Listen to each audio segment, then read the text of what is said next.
ভাবুন তো, রুটি বানাতে গিয়ে আপনাকে পুরো শরীর উল্টো করে একটি জ্বলন্ত চুলার ভেতরে ঢুকতে হচ্ছে। আর মাত্র 1 সেকেন্ডের ভুলেই হতে পারে মারাত্মক দুর্ঘটনা।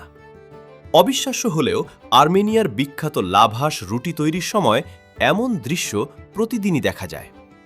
আর্মেনিয়ার ঐতিহ্যবাহী লাভাশ রুটি তৈরি হয় টোনির নামের বিশেষ এক ধরনের মাটির চুলায়।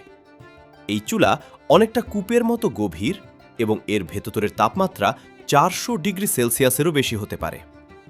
এত গরম যে কাছে গেলেই মুখ ঝলসে যাওয়ার উপক্রম।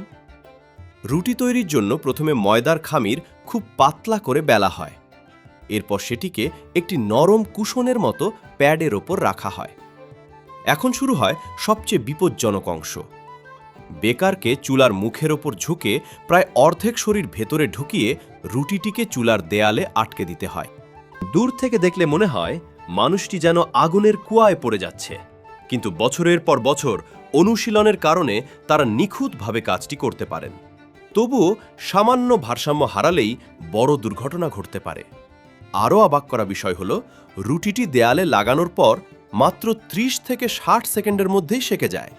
তাই বেকারদের সব সময় দ্রুত ও সতর্ক থাকতে হয়, কারণ বেশি সময় রেখে দিলে রুটি পুড়ে যাবে, আর অসাবধান হলে নিজেও আহত হতে পারেন। এই লাভাশ শুধু একটি রুটি নয়, এটি আর্মেনিয়ার শত শত বছরের সংস্কৃতি ও ঐতিহ্যের অংশ।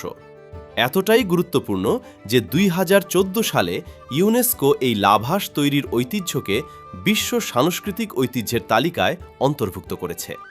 তাই পরের বার যখন সাধারণ একটি রুটি দেখবেন, তখন মনে রাখবেন, পৃথিবীর কোথাও কোথাও সেই রুটি বানাতে মানুষকে সত্যিই আগুনের মুখে ঝাঁপ দিতে হয়।